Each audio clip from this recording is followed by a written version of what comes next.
in the face of travel rules. So I'll be moderating this panel, and up here on the stage we have George Burke, who's the COO of Portal and Silicon Valley Bitcoin organizer, Jason Chivaleri, who's an attorney with Horizons Law and Consulting, Jonathan Dunsmore, founder and principal of Dunsmore Law, Marta Belcher, who's blockchain and emerging technologies attorney, and ropes and grain special advisor to the EFF. Please give them a very warm welcome.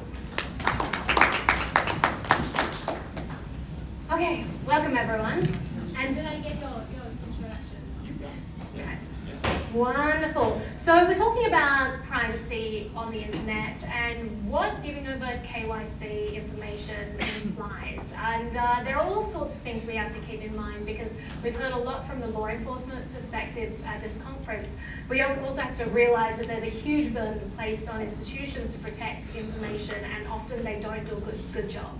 And you see hacks at banks all the time. JP Morgan gets hacked and everyone's information gets leaked. So there really is a danger to civilians when there is enforcement of the collection of data, and how do we make sure that that's protected? So let's just get some first thoughts about this and what some of the dangers are when you start to enforce things like the travel rule and mandating that collection of data. Do you want to start? Yeah, first of all, this really isn't a new problem at all.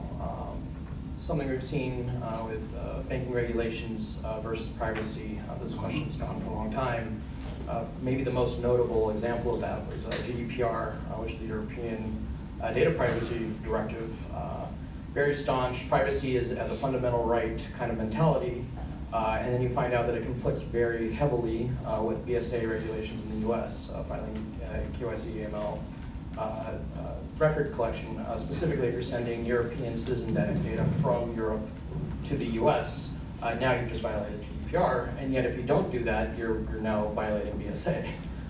So this issue has lasted or has been around for a very long time. So everything that we're talking on stage, I don't think is unique to the travel rule necessarily about crypto. It's just one segment of a much larger conversation. I would actually disagree about it being an old problem.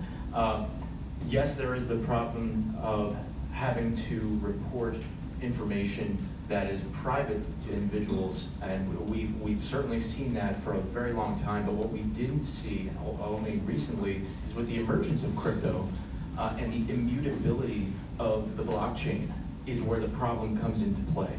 That is a new problem. And unfortunately, I don't think that the travel rule really understands that danger. And I can get into more later, but I will. Yeah, I mean, I think it really depends, right? It depends on which country you're transacting in, what you're trying to do. It's kind of one of those situations where as long as you're using regulated exchanges, you're using trusted third parties, everything makes sense because generally everybody has a lawyer who's going, look, you don't want to go to jail, or you don't want to receive a massive fine. Equifax comes to mind in the US, even though some would say that's not even a massive fine given the egregious behavior they conducted. But looking at crypto, it's this kind of two-sided coin, right? Because it's cryptography, and we're supposed to be all anti-capitalistic, and nobody knows what we're doing. And then we run into these regulations who are like, no, you need to comply with the law, but we don't know how to tell you to do that because we don't understand your technology for shit.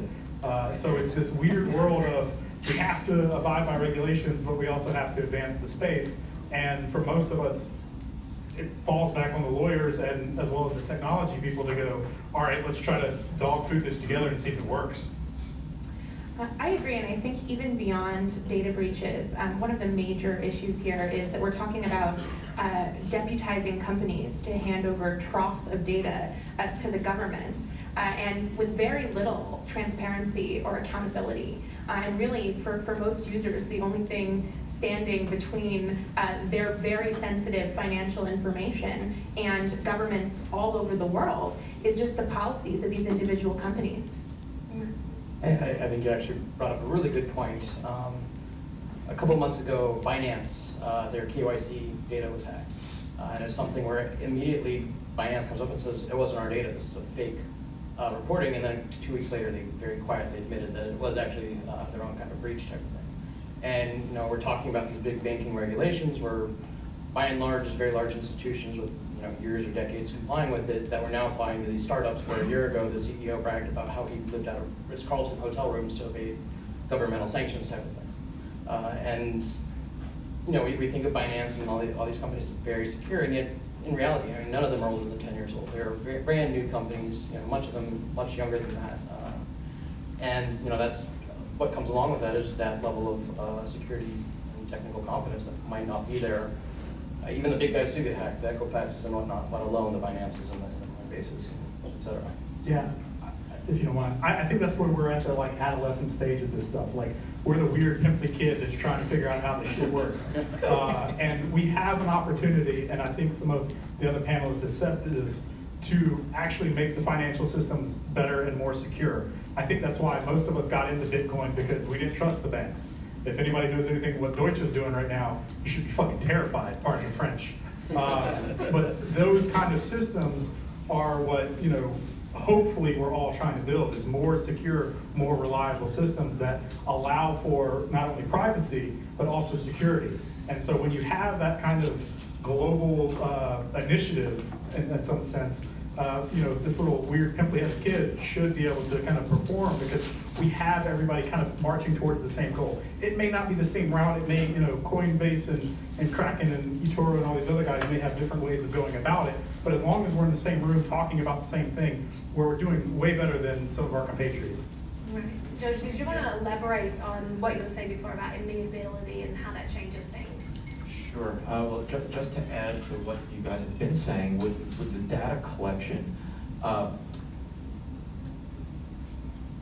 the way that you have to think about this is how difficult it is for a new industry, a new emerging industry that is about to be financially regulated, or by the government, to make sure they're collecting the correct data, which means they're going to be collecting all of the data. And that is probably, it's not just what the minimal things that they need to collect, it's everything, because they don't know what they're going to be subpoenaed for, they don't know for how long. So all of that data will continue to be collected and held on their hard drives. Who knows whether it's going to be encrypted or not, who knows whether it's properly stored. But when I talk about the dangers with the travel rule and the immutability and public nature of the blockchain is this, that when you think about the travel rule being applied to a SWIFT dollar transaction, you have an account number of the sender and an account number of the recipient, and even if somehow that data was able to be obtained by a malicious third party, it will be very difficult to really understand more about the two parties in that transaction, because they have to go to the financial institution. They have to ask, okay, what is the balance of this account? And that's it. That's all it will go. And maybe they'll be able to break into that account, but it's very difficult. The public nature of the blockchain means that with these public keys, you now have every transaction ever associated with that address, every money that came in, money that is going to go out in the future, will always be forever associated with a person's identity. And that is very difficult to swallow. Wasn't that the requirement under KYC already though? And we had the John Doe summons on Coinbase for the IRS was looking for this exact issue. They were trying to attach everybody's trading information to their wallets. That was well before the travel rule. This isn't public information though. So what we're dealing with now is very public technology that basically lists for anyone to look at the transaction history. If you go buy something from a merchant, they now can trace what other money you had in your wallet. So sort of the paradigm shifted, I feel, a little bit. And now that we're dealing with this immutable technology, this very public technology, this isn't just about maybe JP Morgan gets hacked and we can see the bank balances of people. This is, you can see the bank balance of every single person who has Bitcoin. And once that very fragile pseudonymous relationship gets broken, then it's a huge compromise in terms of security. So what do we do in that scenario? What do we do now that we have this immutable and public technology? Is there a way to protect this privacy at all? I mean, anybody who thinks that we're going to be operating on a public chain is smoking some kind of good crack, because that's not going to work, right? You can't have every dollar linked to, I mean, in theory you could do $1, but then it gets really weird. But you can't trace everyone's CVS purchase back to which wallet it was at. That's not going to last long term. It's not going to be a society in which anybody wants to live. That's what China's trying to do, right? And so when you take a look at that kind of authoritarian regime, you get really, really scared, right? It's not something that makes sense globally. Now, when you're talking about crypto exchanges and dealing with Bitcoin or Ethereum or, God forbid, security token offerings, you actually do want to know who's transacting and why they're transacting. Are they trying to do any kind of market manipulation or something like that? But that's very different than cash. So we have to look at as a cryptocurrency or some type of fiat alternative, or is it a digital asset such as a commodity or a security? If it's the latter, we're damn sure going to track wherever it goes, whether it's through a broker-dealer or a DTC or anything like that. That, we understand, is going to be in this weird kind of private realm. For the cash part of things, that's when things get really weird, because from the travel rule and everything we're seeing around the world, we want to be able to track some of it, but we don't want to be able to track all of it. And at least it depends on which government's asking, right? And so, do I want to give China my data? Probably not. Do I want to give Dubai my data every time I fly into the UAE, whoever's from the UAE? Those boys watch you better than China does, and no one knows it. And so it's really scary when it comes to, kind of that dual-edged sword of what can the blockchain do. And so this is why, these working groups and hackathons and trying to figure out how we can work together to make this actually a functioning rule versus some terrifying money laundering operation. It gets really, really kind of frustrating and scary, but like I said, we're this weird pimply-headed kid, so we've got to figure it out now, or we're going to live in this weird dystopian future where they can tell every time I'm going to go buy gum at CVS, or I'm screwing around and going to go buy too many Xbox games or something crazy like that. So, I mean, we don't want that. We don't want that life where the government can see everything. That's not what we're trying to build. But we are trying to build a more secure financial system, so where you don't have Nana going to fall for some Craigslist scam and send $10,000 to some Nigerian prince because she thought she was going to get a bunch of money out of it. We don't need that kind of shit.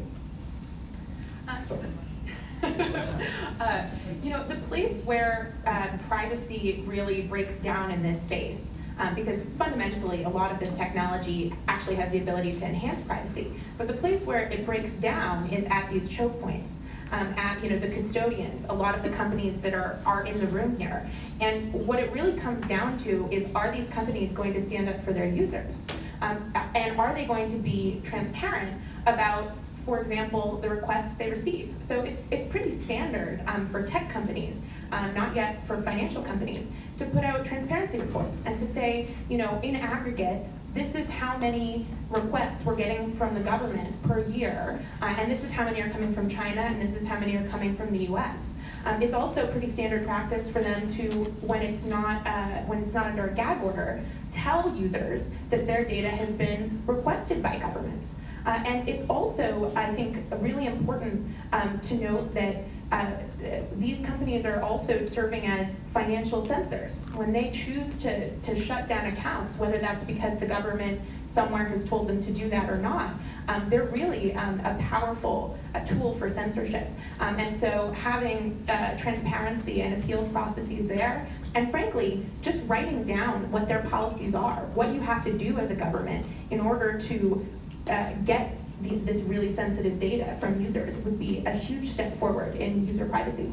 I'd say that, you hit on some great points there. A couple of things I'd bring up. So talking about these reports, you are seeing a lot of companies put out reports like that. I think Kraken put out a report saying this is how many requests we've had. I think Shapeshift did something similar, basically outlining requests. But a big issue that crypto companies are facing right now is the Doublebinds, where they're actually being told, you cannot talk about this. They've got gag orders, and they're also being told not only can you not talk about this, you can't say anything bad about the policy in general. Not saying that you're even doing it, but just talking about it in general. So it creates a real asymmetry in terms of the information that users have available, especially when they're choosing products. I, as a consumer, want to vote with my feet. I want to say, well, this company protects my data. If we don't even even know anything about how our data is being requested or used or anything. It makes it very hard for a consumer to make a good decision. And I've heard of some very fascinating ways that companies have tried to get around the gag orders. One was actually pushed by the EFF. That was the warrant canary concept. And that might be interesting if people started thinking how to attach that to a transaction, to have some kind of data that exists in every transaction that disappears, something along those lines. Those types of solutions might be interesting for what you're describing. Yeah, one thing I'd also mention, and I'd love your opinion on this, is what can companies themselves be doing? Because they're up against very powerful forces a lot of the times. Governments all over the world, it's not just whatever jurisdiction they're in. These governments have long arms. So right now, it kind of goes back to what happened with Snowden, right? With AT&T, where he released this information, and it became known even before Snowden what happened with AT&T, where the government was pulling records. But then what happened, and he describes it in his book, is that the government then, AT&T got worried because they weren't allowed to give away this information. They weren't protecting their customers, and the government didn't have specific warrants. So then they actually created a regulation that said, we'll pass this law that protects you, and we can't retroactively go after you. So I just worry, what can we do to encourage this culture where companies are protecting their customers and are pushing back and obeying the law, and not just obeying the powerful forces that are asking them. Yeah, so my favorite EFF sticker says "Come back with a warrant," and I think that it's a great sticker, and I think that when you are a company, and particularly a startup, and you're the general counsel or outside counsel for a company, and some government somewhere, comes to you and says, "We want this data." It's really, really tempting to just turn it over, frankly, and not have to worry that you're going to get in trouble somewhere. And I think the question is really, are you going to stand up for your users, and are you going to have policies in place that say, look, if you don't have a warrant, we're not giving you the data. I think we're in this weird time, right, where we have Facebook and Google who are just taking all of our data and doing whatever they want with it. And then we have this cryptocurrency, maximalist kind of idea where, you don't know who I am. Oh, I need to cash out in fiat. Okay, let me give you everything you ever need to know. And so it is that kind of, you have to hold your ground as crypto people or blockchain people, whatever side you identify with, because like I said, we are trying to build these next level solutions. We are trying to build a better world. So you have to sit there and say, what is the golden rule? Would I want this shit done to me? Would I want China or the UAE or even the US government coming with, a subpoena saying, hey, we want everything? Well, no, you're not gonna get everything. Why do you want, everything? We'll give you some, but you gotta tell me exactly what you want and why. And I think that's the biggest thing, especially from the lawyers that have to deal with this stuff. Come back with a warrant is amazing. I think that needs to be the rallying cry for all of us, because if we're trying to build a better world, we can't rely on the old world as the kind of de facto way to do it. We need to build upon those shoulders. Mm-hmm. So what happens though when you have something like the travel rule, where it's not necessary for a warrant necessarily, just the law? How does that fit into everything you were just saying? Yeah, go ahead. I don't think the travel rule fully applies or is fully compatible with crypto as it stands today. And I think that's one of the big issues, is that we've been handed guidance. We weren't crafted guidance hand in hand with crypto companies. We were handed guidance by people, and I'm probably going to really upset someone by saying, by people who do not understand crypto and how it works. And that is, I think, the crux of the problem. If you take a look at why banks originally started sharing information with each other, and it was not to catch money launderers, it was not to catch terrorists, but it was to protect their own bank accounts, their own banks, because there was check kiting, check fraud, and so you had ways for banks to intercommunicate with one another, so that way they could stop someone from being able to pass a false check, and the bank would then have to be out that money. That's very unfortunate. But what's interesting about that is that has now evolved into a system of reporting on transactions over a certain dollar amount, if not every transaction, or at least keeping information about that. But what crypto solved was this check issue, right? Where if you were kiting a check and there were not actually funds there to settle that check, that is what's called a double spend attack.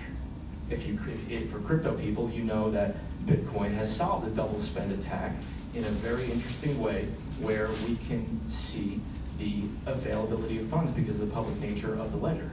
So when it comes to the travel rule, where you have a request for payment that comes in, that doesn't work with the way that a Bitcoin transaction actually works. And I'm even gonna get a little more philosophical here. Do it. Go. Why does Bitcoin have any value today? Well, it's because people are speculating on it, but what are they speculating on? Market manipulation? Well, they're not speculating on It's market manipulation. uncensorable nature. It is uncensorable, permissionless money. And I'll repeat that. Uncensorable, permissionless money. So when we have guidance that comes down that wants to be able to place a muzzle on the jaws of crypto, I think we have to push back on it. I'm sorry. I liked, someone had a slide earlier about, I think it was a British exchange, that was blacklisting all the other VASPs, so they didn't have to spend money on that compliance. And I could imagine a world where we start to see that more frequently. And it could potentially even be cheaper exchanges. The fact that they don't need to pay for compliance on that stuff, they can actually offer a lower rate. You kind of have this division between services where you might have some that comply and cost more, and then those that don't comply and cost less. And what happens then? I mean, now you've got a battle between the lower cost service that is in tune with cypherpunk mentality, everything that you're saying, versus the bigger ones. And I have no idea how much of Coinbase's transactions go to other VASPs versus private wallets or something like that. That'd be interesting, but I thought that was kind of fascinating. Talking about how to stand up and do that. I mean, that might be one way, and just make the decision as a company. You're only going to be sending to private wallets, and that's what we're going to do on our end, or at least try. Yeah, for sure. So I want to talk about some of the solutions that crypto provided. You already started there talking about, now we have this uncensorable money. That was a huge issue. You had government putting pressure on intermediaries saying, you cannot give donations to WikiLeaks, for example, or this other political organization we disapprove of. Not doing anything illegal necessarily. Some of the organizations where transactions were frozen, but still there was that power leverage, and Bitcoin provided this avenue for individuals to take back control over their choices some more. But some other ways, other things that have been solved with crypto is identity theft, so that, that's $1 trillion industry, and the way that it happens is because you get these hacks, so these data treasure troves where people attack them, steal information, and steal people's identities. So if you're not giving out your identity in the first place, then that's a huge issue that's solved that affects such a large number of people. I think there's this issue with information where, because those benefits are dispersed across people, it doesn't seem as big. Whereas if you say, well, the benefits of getting the information could stop this one terrorist, it seems like it's a much bigger deal. But we really do have to deal with the reality that so many people are being hurt with things like identity fraud. So many people are being hurt with industries where their bank accounts are being shut down even though they're not doing anything illegal. They just can't get FDIC insurance, so the bank has that leverage point to not grant them an account. But another third thing that crypto solves, and that we haven't really talked about, and it came up in the Libra hearings recently, and it's not necessarily crypto that solves this, but blockchain technology that could solve this. And it sort of goes into what the hackathon is all about.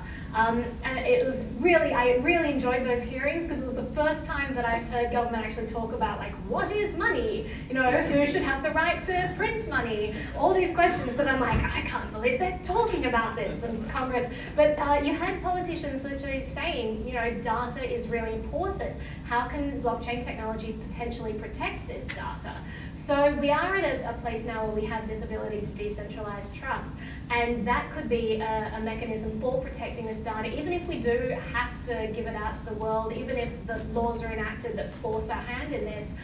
What are some ways that blockchain technology could help mitigate some of the damage? But the one thing there is that the data is only as safe as the people who are holding on to the private keys. So I have an anecdotal story real quick. I was doing some working group stuff where I was on a military base, and they would not accept one of our friends or our colleagues' identification because it was not Real ID approved, right? And so you have a state entity a federal entity that's not accepting a state ID. And when you realize the fucking insanity, and I can cuss because I'm a securities attorney, so if you misinterpret what I say, we both go to jail. So the insanity, the outright insanity of that notion is preposterous, especially from a cryptocurrency world. As you know, we want identity on a blockchain. We want to be able to prove I am Jonathan Dunsmore. I can go buy these shares, or I can do this transaction. I can send 50 grand through Coinbase or 100 grand through Coinbase, and you don't have to do additional steps of KYC because you know I'm real. When we have that level of identity, and there is no necessarily, we need a warrant for all of this kind of stuff, that provides a level of security that we've never seen before. And so that's the next level solutions that we really are trying to strive for, because we want that true anonymity that is secure. I don't know of a more philosophical way to articulate it, but we want to be able to say, I am this person. Dear federal government, you can trust me. Dear state government, please let me vote. I promise I'm a resident. All of these simple things that we still haven't figured out yet that I don't know about you guys, but it's frustrating the hell out of me, especially as I get more involved with cryptocurrency, and I'm saying, yeah, we could solve that with cryptocurrency. Yes, we could do that with blockchain. Yes, we could do this with such and such. It's getting to the level of, we understand the tools and mechanisms, let's just go find the solutions. And that's kind of, I'm glad, once again, why we're here is to hack something together to show, possibly one of these governments of how this stuff works. And so when you do want a warrant, sure, we'll give you all the information you want for that specific thing, for that thing that's gone through due process and actually has some, tangible, God forbid, criminal activity.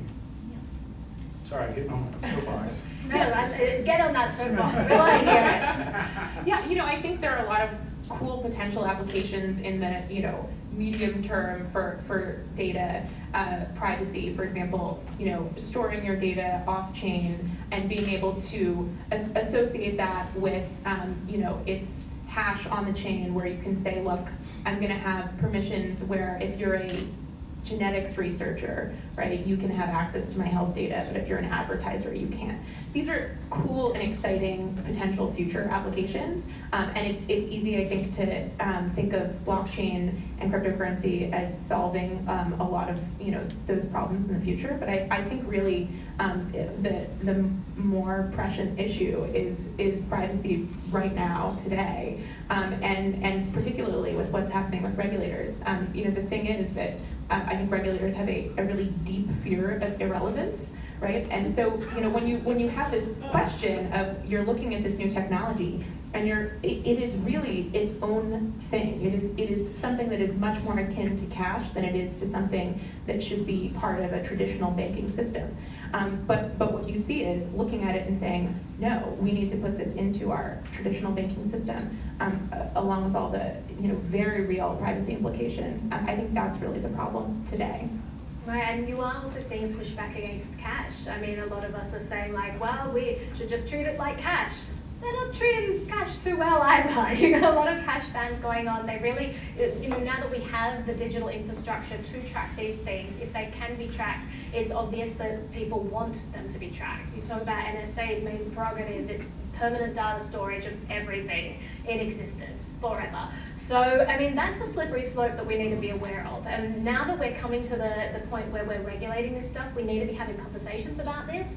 And I feel that the biggest impediment is people's understanding of why this is an important issue. Because I make videos about this, I try to say this is important, we should, think about this stuff. But the issue is, and we talked about this in previous panels as well, that there is a trade-off between convenience and privacy, and to be honest, a lot of people aren't willing to make that trade-off. So like, how do we get this cultural shift where we get people talking about this issue? So it's not just esoteric people who are interested in this room, so that it's like we let people know about the broader implications of data misuse, about data theft, about all of these things, about putting your information out there and not thinking about the consequences of doing so. How do we get this dialogue started? And we've been thinking over that specific question for several years, and if you come up with a good answer, I would love to hear it. At my crypto and at my Ether wallet, I'm not sure how many people have ever used our interface, but when you go in, the very first thing happens. We have a really long click-through thing where the button pops around, and you have to read every page before you can continue and go in and send a transaction. And despite that, every single warning we have in there, we still have a queue full of people's passports and social security numbers. And their pictures with their mom or something, I don't know, blood type, everything, and we're trying to educate the users as much as possible. We have one of the most education-oriented interfaces I know in crypto, and yet it's still just something that we can't figure it out.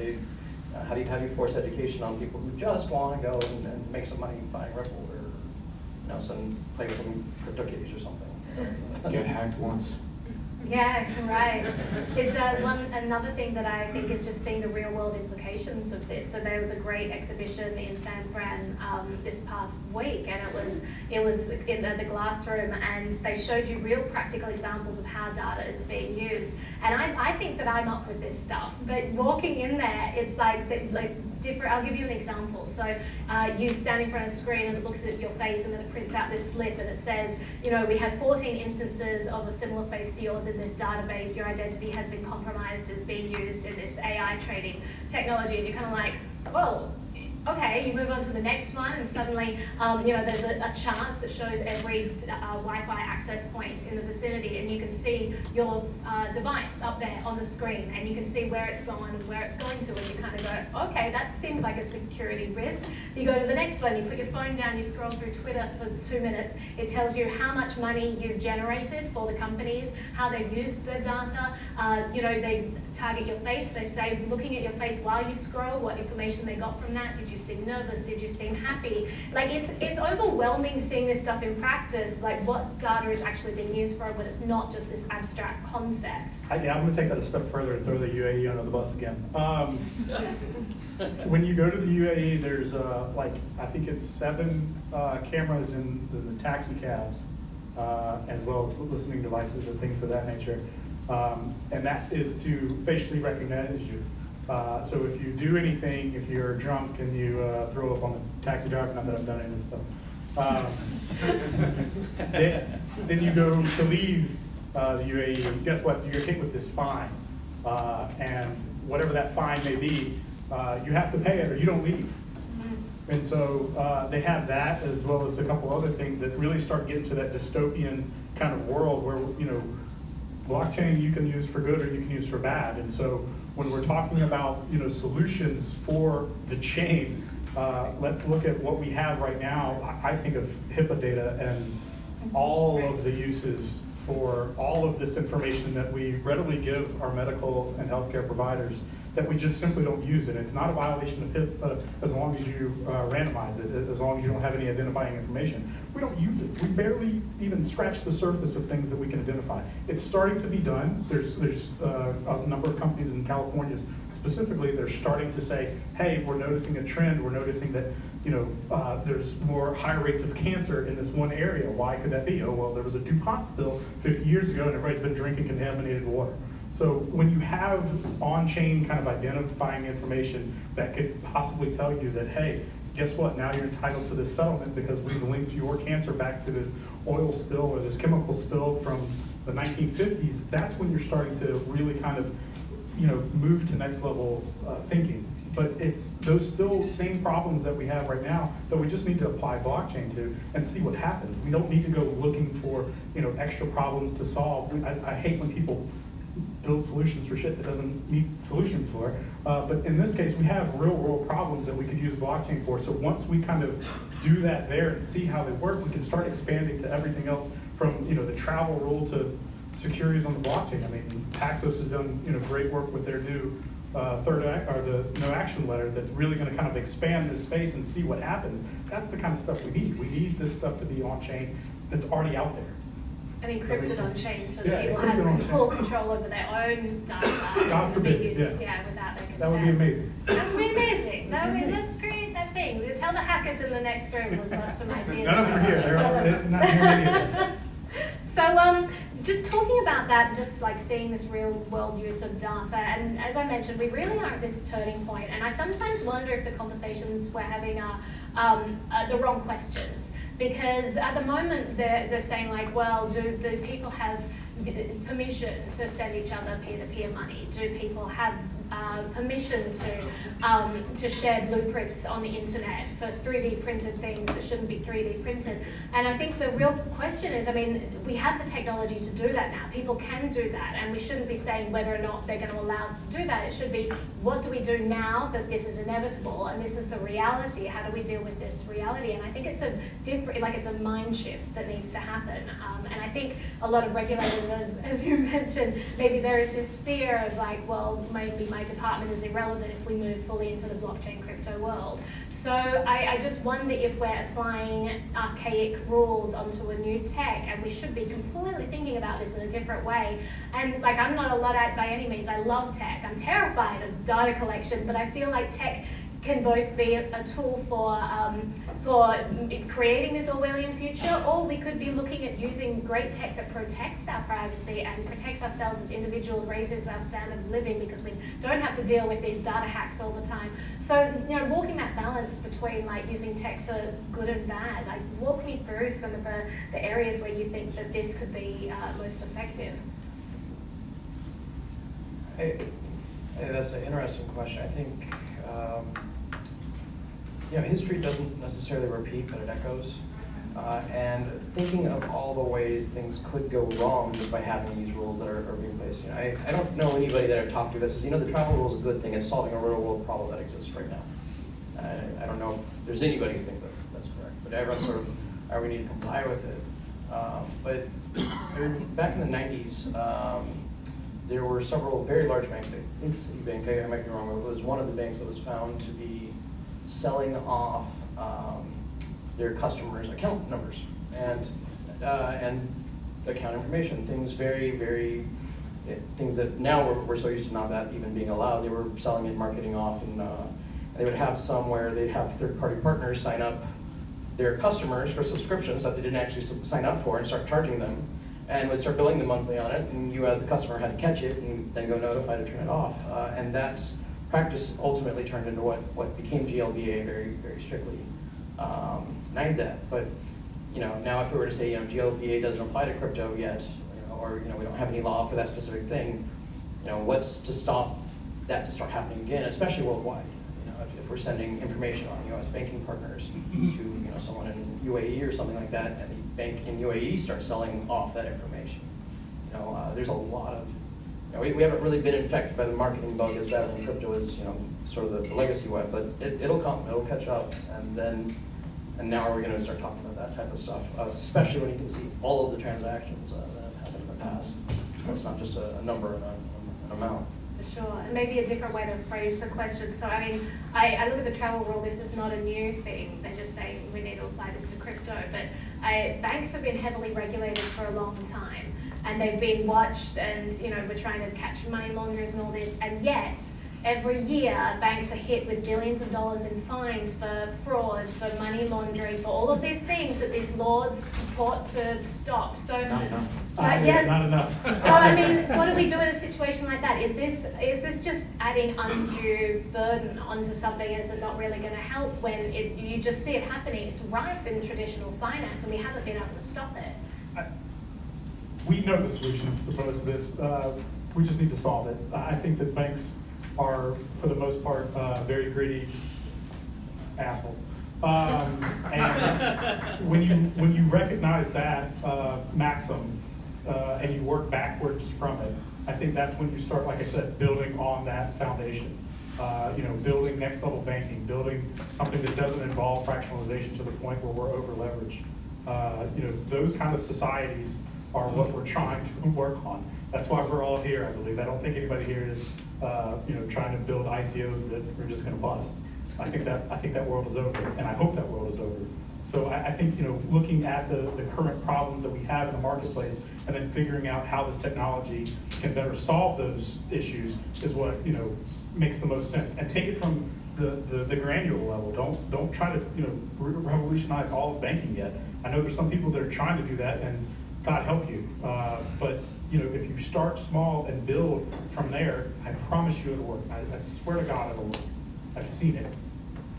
Yeah, I think the incredible power of this technology, particularly privacy coins, it cannot be overstated. It's amazing how powerful banks and traditional financial institutions are. And when you see, for example, all the financial censorship that has happened, you can sexual-related bookstores, right? Getting their accounts shut down and basically being unable to do business anymore, right? Because they've been shut out of financial institutions. It's amazing how much power they have, and having the ability to take the censorship resistance of cash and put that in a digital form is so potentially powerful. And if you've seen, for example, pictures coming out of the Hong Kong protests, you notice everyone is lined up wanting to use cash in the subways because they don't want to go through and have a record of their financial transaction. And it really, I think, underscores that a society without cash is a surveillance society. Privacy first. That's extremely important when it comes to ensuring freedoms. You have the first 10 Bill of Rights, right, need to be protected, and I think the only way they can be protected is through privacy. Otherwise, all of our other freedoms get taken away. And if you think about that in terms of Bitcoin fundamentals, I'm just curious, audience, who here has actually read Satoshi's white paper? Okay, about half the room. The other half, read it. Now, the reason why is because it shows so many of the fucked up financial system issues that we've been experiencing as a society for so long can be solved through what Satoshi's implementation of Bitcoin has been. Now, the problem is that if we end up having to submit our identifiable information with every transaction that we make, that is no longer private at all. And then we just go back to the systems that we had previously. So if Bitcoin is meant to be censorship resistant and it's meant to be permissionless, how is it that if any financial institution can shut down your Bitcoin account the way they could shut down your regular account, then we're back to square one. And that's a problem. Yeah, for sure. So we've got a few audience questions here, and the first one that was upvoted, it pertains to what you said earlier, where you said, we need to fight back. So how do we fight back? Lawyer up. Lawyer up, everyone. And get a law degree, because apparently we're going to need a lot of lawyers if everyone lawyers up. I think we should be using as many non-custodial products as possible. So your wallet can be non-custodial, and we have exchanges that are non-custodial. My company Portal is working on the ability for people to peer-to-peer trade Bitcoin and other cryptocurrencies cross-chain, and we do it through atomic swaps. That's extremely important to make sure that you are not putting your funds in the hands of anyone else. Custodians are a big choke point, both regulatorily and because they can just lose your damn money. For one, if you're worried about your information being sent by a VASP to another VASP because you're asking them to send your money to another VASP, maybe don't do that. Send it to yourself first. MyCrypto is a great wallet, mycrypto.com. Go ahead and try it out, and that will break the chain. And now the VASP requirements for them to share your information between them isn't there. And this harkens back to a couple of years ago.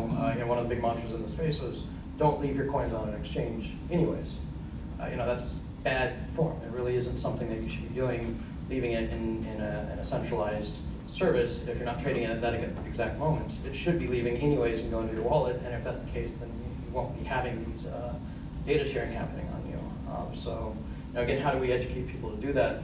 That's the $1 million question, but I do think that's one of the solutions. It's just following what we've been saying for a long time. Yeah. Yeah, and I think it's important, as I said, for companies to stand up for their users, but also for users to demand that companies stand up for them. Yeah, for sure, that pushback I think is definitely important. And then there's a question, someone was comparing the regulatory landscape in the US to that in China and Russia, and sort of you've got this fighting jurisdiction issue happening at the moment where either people want to come down hard on it and they're maybe setting bad precedents, like New York Bit License, terrible precedents for crypto. It just drove all of the jobs out of New York, whereas Wyoming, great, regulatory framework they're setting up. So, a lot of people bring up the question of if we don't let the US do it, then we might have someone like China or Russia set the road. So what are your thoughts on that? I don't trust China or Russia, but the answer is yes, right? But you still need the US. We've seen this. We are still the largest economy. We still have a ton of money, whether it's overvalued or not, is a whole other issue. You still need to access the US market. Quite frankly, because the other markets don't really exist in a functional level really well. Try to go do business in South America or South Africa for that matter. It becomes exceptionally difficult. And so when you're able to even get one state like Wyoming or God forbid the infamous New York Bit License, New York attorney here, so intimately familiar with how stupid that is. It's just a matter of wearing it down and trying to, like I said, we all have to work together. The reason that crypto has united everyone is because it is a global phenomenon. And so playing well with others is what we should be working on. If people want to go play outside and not, do the whole regulated thing or, be in the Wild West, fuck it, go let them. Go do that. But that doesn't mean I'm going to send my coin or my securities to that exchange, or maybe I will. It really should be up to me because that is the ultimate right of way for whether you're an American or a Russian or a Chinese. You should be able to do whatever the hell you want with your money, with your securities, for the most part. Sure. Well, this has been really wonderful. It seems that we've kind of converged on two main takeaways from this, two ways that we could deal with the situation. One of them, fight back, take individual responsibility, make smart choices, all of that. The other side is use tech for good. See if we can find ways, like with the hackathon, if we are existing in this world of laws, because we can't pretend that it doesn't exist. We can push back against the laws, but if they're in existence, we also have to learn how we're going to exist in that world. So what tools can we be building so that we are protecting ourselves as much as possible in that reality? So yeah, go ahead. Yeah, if I may, two real quick points. My favorite quote in the world is a Japanese kind of proverb that says, "None of us are smarter than all of us." So go out there and build. And the other maxim that I know right now is Jeffrey Epstein didn't kill himself. And on that note, thank you guys so much. This has been wonderful. So we are taking a break now. If you guys wanted to run out, grab a coffee, chat, whatever you want to do, we're starting back in here at 4:20. So see you soon. Hey guys, that was a great panel. That's great. Oh, we got a client.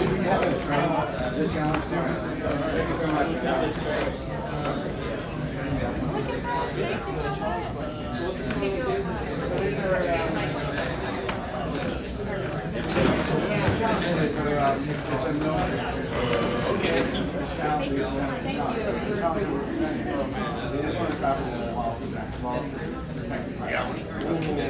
So, you guys have already.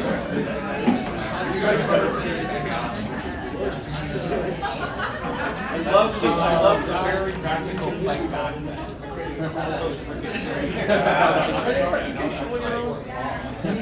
It's like a restaurant. I'm like, dude, it was totally on.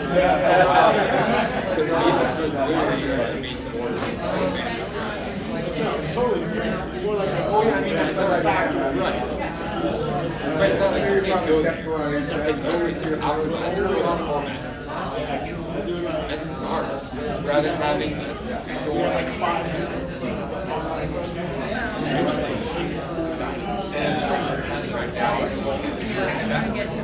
you don't have your restaurant, right? Just a bake off. So it's not a restaurant. Thank you so much. You know what? You earned yourself a challenge. Control 5.